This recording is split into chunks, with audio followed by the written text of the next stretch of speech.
Brian Mitchell. That's a first for me.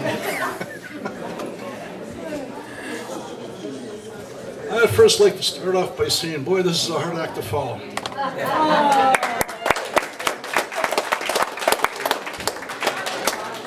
I'd like to thank you all for playing a little bit. Appreciate it. I wasn't sure what this venue was. Originally, Mike Mitchell was scheduled to be here, and Mike gave me a call. Actually, I'll tell you the story behind it. Friday, late Friday, and what had happened was there was a funeral across the river, and the family of the deceased asked Mike to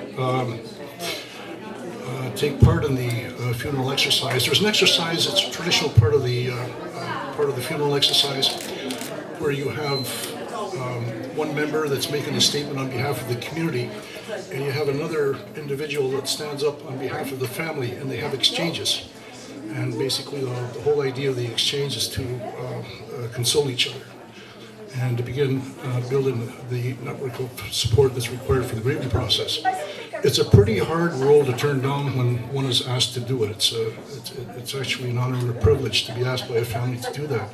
So he gave me a call and he said, I've got this thing going on in Cornwall, but I've been asked to say the words over at this funeral. Will you pick it up for me? So I said, well, sure. What is it? What's going on in Cornwall? And he told me, you're going to like it. It's an Oktoberfest.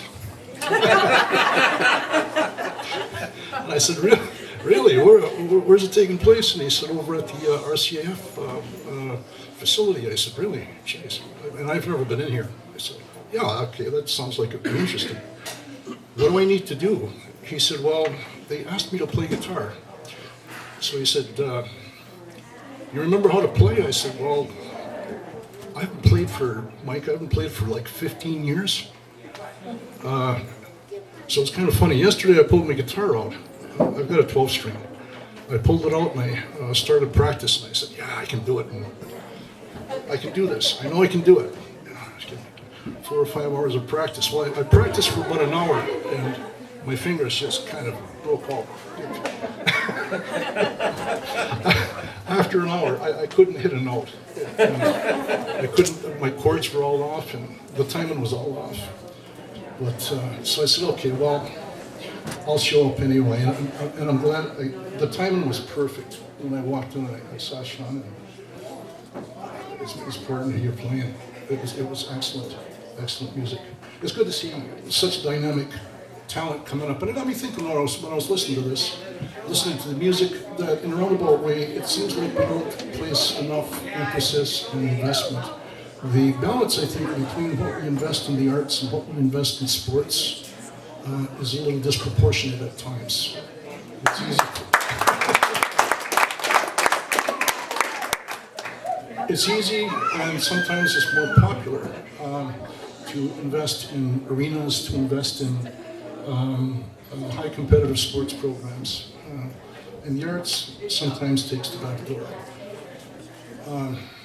I'll have to be up front. Back in 1965, I think it was, no, 64, 1965, I'm getting my age away.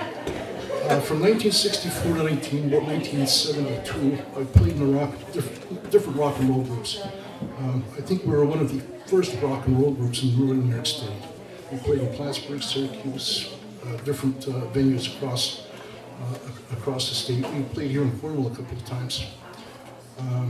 At the time I was playing, I was a keyboard specialist. I was playing keyboards, playing an organ, and switched over to guitar.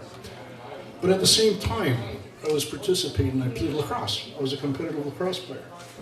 So I had the best of both, and I saw the best of both. And even at that time, I could see that not everybody is a lacrosse player. Not everybody is a swimmer.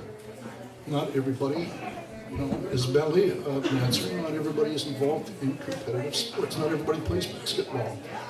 There's a huge population of youngsters that are out there that kind of seem to get left out of the major investment streams. And I don't think we pay as much attention to that as we should. And that was my thinking back then, and I think it hasn't really changed that much since then. I'm glad to see the people from Arts Council here. We're one of the, that is the first Arts Council in Akwesasne. We had talked about this for years, decades, about getting the arts organized. And I mean the full breadth of arts. The music, the craftspeople, the painters, the sketchers, everybody that was involved in creative development. And we had talked about guilds and we talked about different structures, and it just never really got any traction up until about, I would say, 9 months ago? Yeah, it's been about 9 months when ladies over here, they're on the board of directors, basically put their foot down and said, no, this is it, we have to do it, and we're making a commitment to this, to get it up and to get it running. And it came across our table back about, maybe about 4 months ago. And when I heard about it, naturally I was excited, enthusiastic, and I said, yeah, it's going to take root, and it's going to hold. It has to be done. So that's kind of where I'm coming from. You know, I'm kind of rambling here because I'm off in an area where I didn't really want to talk about, but maybe it's important that I did because it came out. It's significant. I'm not sure that that's what the Grand Chief wanted to talk about, but it's what I want to talk about. Those are my politics. I think what I wanted to talk about more than anything at this point is the neighborly relationship that we have historically had with Cornwall. Cornwall being founded in, I don't know, it was long before my time. That was before the Rolling Stones' time. You know, Bill Wyman just had a birthday, I think it was on Thursday. Bill Wyman, I was surprised to hear, 77 years old. 77 years old. I saw those guys in Montreal in May. They played in Montreal and at a concert. And anybody thinks that those guys were out of shape. They played 3 continuous hours of music. And it was just hardcore rock and roll music. Mick Jagger was dancing around that stage like there was no tomorrow, just like he was 20 years old. And these guys are in their 70s. That's absolutely amazing. Just before that, I was complaining I had to walk 2 blocks to get a quart of milk. These guys were on stage for 3 hours. Anyway, in going back to relationships, Cornwall was established a long time ago, originally by, I think the fellow's name was John Johnson. But Akwesasne, the Mohawks, we have always been here since time immemorial, pre-Columbian, pre-Cartier, pre-Cabot, pre-whoever came up with St. Lawrence. We've always occupied these areas. And this part of the world here, this neck of the world, and it was strategic. Okay, forget the dams were here. You have to imagine the original river system. You had the Long Soup Rapids. You had 2 or 3 different river systems that were coming in from the mountains. It was a very strategic area. It controlled the mouth of the Great Lakes. It controlled entry into the eastern part of Canada. It was also a protection zone, and that's originally what it was set up for. It was kind of like a buffer. The original Mohawk encampment, our headquarters, was down in the Albany area. But we always had people here. This was kind of like a hunting camp for us. People would come up across the Adirondacks, and they would stop in Akwesasne, and we would winter out here. But at the same time, it would be a sentry. So from that, the community started to develop and started to emerge, and it became Akwesasne. Now, at the end of the am I on a time? No? See, Mike Mitchell didn't tell me that.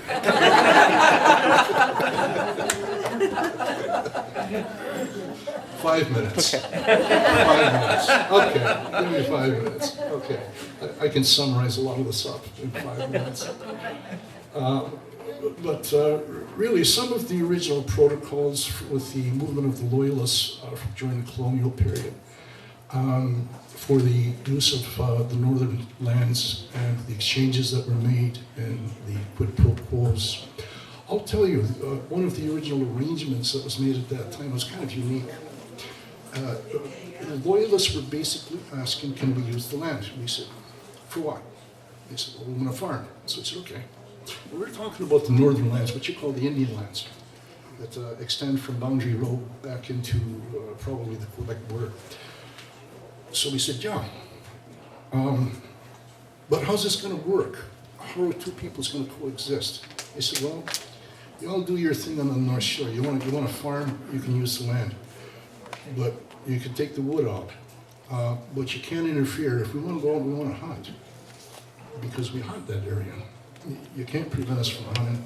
If we want to get in there to get some craft wood, or cedar, or hickory, or things of that sort that we use for craft work. And they said, not a problem.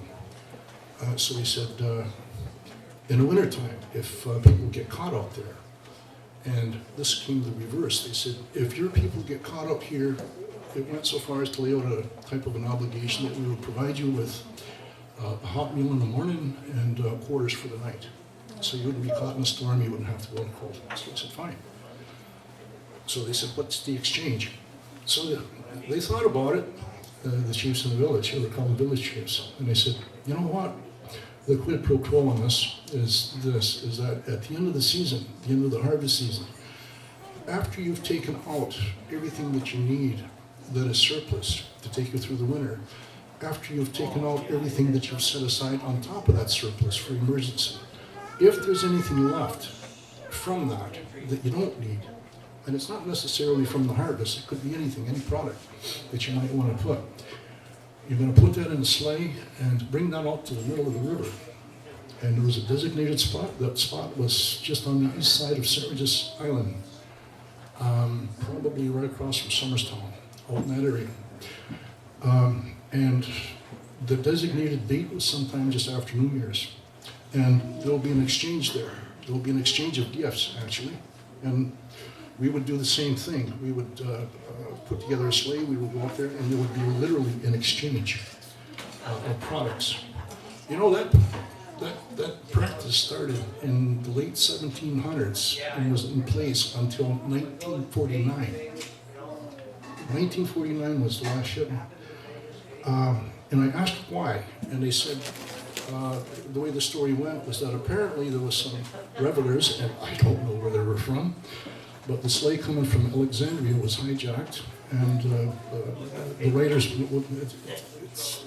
it's not a good story, the raiders were beat up bad, and they ended up in the hospital. So the people from the North Shore said, we can't do this anymore, because we're concerned about this. I don't know where the pirates are from. They could have been from Saint-Sad, they could have been from China for all I know, or they could have been from Akwesasne. I don't know. Nobody really knows. But the fact is that, you know, the people got hurt, and we understood that. But the understanding was, they said, if you want to continue this, you have to come to Maxwell. You have to come to Alexandria to make the pickup. So that practice just kind of went to the wayside. But those were some of the protocols that were put into place. And really, when you get right down to it, if you look at the principle involved in that, it's a principle that basically says, we don't have a problem with people living together in the St. Lawrence Valley. We don't. We don't have a problem with utilization of resources. But we have to have, what we need to have in place are protocols for coexistence, protocols for what we do when we have conflicts. Because we don't want to have conflicts. If we have conflicts, we need to have some process in place to resolve that. A lot of those protocols were subversed by the Indian Act, by the Canadian government, and just totally forgotten about it. But as we move forward in our endeavor for self-government, we're going to be coming back, and we're going to be talking about those protocols again. Because the situation hasn't changed any. We're still in the Mohawk Valley. Neither of us are going away. And we still have to live together. We're talking of partnerships and tourism. We're talking of partnerships and how we utilize the St. Lawrence River. We're talking of partnerships and whatever is left to capitalize on in terms of the resources. We've already started with Sharon in a roundabout way without really consciously knowing about it, and that's for the education system. You've taken a lot of our people and you've educated a lot of our people, and now we've taken that intellectual knowledge and we're looking to capitalize on it. But we're looking to capitalize it in a way that benefits the whole region. So those are the kinds of things that are coming from. That's kind of like a soft political term. I don't want to get into the obstructive nature what's going on in the corridor, because it's going to sound much like what happened in the World Series game last night. Did anybody watch the World Series last night? Did anybody make it to 12:15 to see that run from the third base to... No? Watching on Sports Replay. Watching on Sports Replay. I think it was a good call. It was an unfortunate call. The call was good. What was wrong was that the rule was bad. It's not a good rule, but the umpire made the call, and the call was good. And that's life. That's life. I mean, sometimes we have laws. The laws, you have to follow the law, but is the law good? Well, laws aren't perfect. Laws aren't always fair. That's why we have legislators in place. That's why we send people out to law school. Okay? To change it when it needs to be changed. But anyway, that's all I have to say for now. I am hoping that there are other performers that Two comics. Two more coming up? Comics. Two comics. Comedians. Comedians. Oh, I can hardly wait for that. Okay. I can hardly wait. I need this after the World Series game. I need a couple of comics. Okay. Okay, thank you all very much.